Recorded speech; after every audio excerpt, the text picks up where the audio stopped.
भगवान शिव गर्दानी तरकालदर्शी कैलाश शंकर शिव ओगड़दानी भगवान शंकर नित्य नई कृपा करने वाले। माँ अरुण नाम के असुर को मारने के लिए माँ जगत जननी ने अपने शरीर से भंवरों को और मधुमक्खी को उत्पन्न कर दिया। तब माँ जगत जननी का नाम भ्रामरी देवी पड़ा।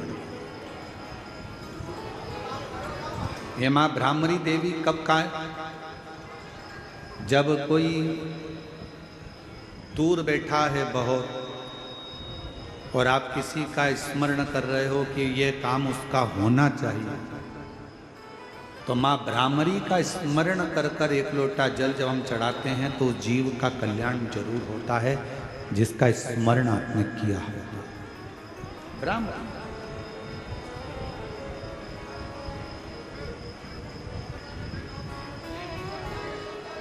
इसलिए शिव महापुराण की कथा कहती है आपका समर्पण शिव के प्रति एक आनंदता देता है।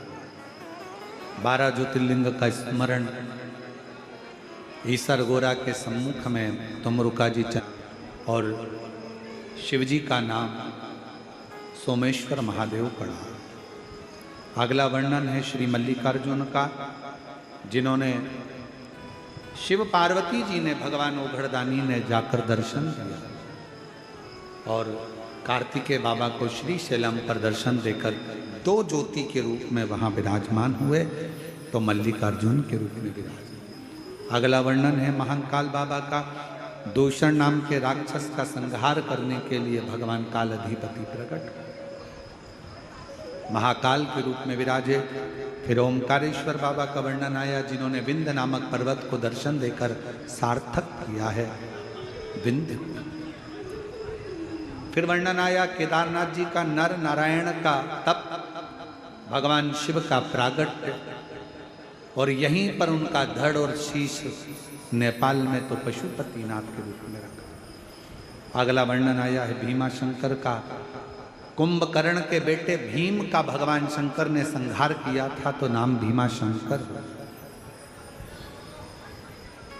कोई देवता ऐसा नहीं जो असुरों के नाम पर भी अपना नाम दे देता। भगवान शिव ने अपना नाम देकर भीम का संहार कर कर भीमा शंकर के रूप में विराजमान। अगला वर्णन है काशी विश्वनाथ का। मनु शत्रुपा के तप के बल से भगवान विश्वनाथ के रूप में विराजमान हुए। फिर त्र्यंबकेश्वर का वर्णन आया। बाबा पर गौ हत्या का दोष लगा। दोष लगाने वाले कोई दूसरे नहीं होते, अपने ही अपनों को बर्बाद करने में लगे हैं।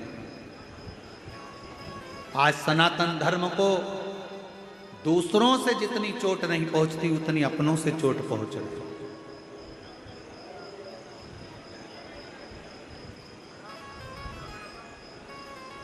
हमारा तो निवेदन है, गौ माता की जो हत्या कर रहे हैं, गौ माता को जो त्राण दे रहे हैं, अगर विरोध करना है तो उस गौ माता की हत्या करने वालों का विरोध होना चाहिए, उनको त्राण देने वालों का विरोध होना चाहिए। छोटी छोटी बेटियों के साथ में जो गलत कृत्य कर रहे हैं, विरोध होना चाहिए तो उनका होना चाहिए। जो सनातन धर्म के ध्वजा लेकर आगे बढ़ रहे हैं और सनातन धर्म को मजबूत करने में लगे हों, उनका कभी विरोध नहीं होना चाहिए। करो विरोध। जिस दिन आपका विरोध गौ हत्यारों के प्रति होगा, जिस दिन आपका विरोध छोटी छोटी अबलाओं की, छोटी छोटी कन्याओं के साथ में गलत कृत्य करने वालों के प्रति होगा, जिस दिन आपका विरोध देश को बर्बाद करने वालों के प्रति होगा, उस दिन समझ लेना कि हमारा सनातन धर्म और हमारा देश और मजबूत होता चलेगा। पर आज का जमाना उल्टा हो गया। आज जो सनातन को आगे बढ़ाने में लगे हैं, सनातन को मजबूत करने में लगे हैं, धर्म का प्रचार करने में लगे हैं, धर्म को एक मजबूती प्रदान कर रहे हैं, आज उन्हीं के ही लोग बदनाम करने में लगे हैं। कहीं ना कहीं किसी ना किसी रूप में बदनामी दे रहे हैं। श्रेष्ठता नहीं है, सनातन को मजबूत करना बहुत मजबूत। जब हम ही एक नहीं हो पाएंगे तो हमारा राष्ट्र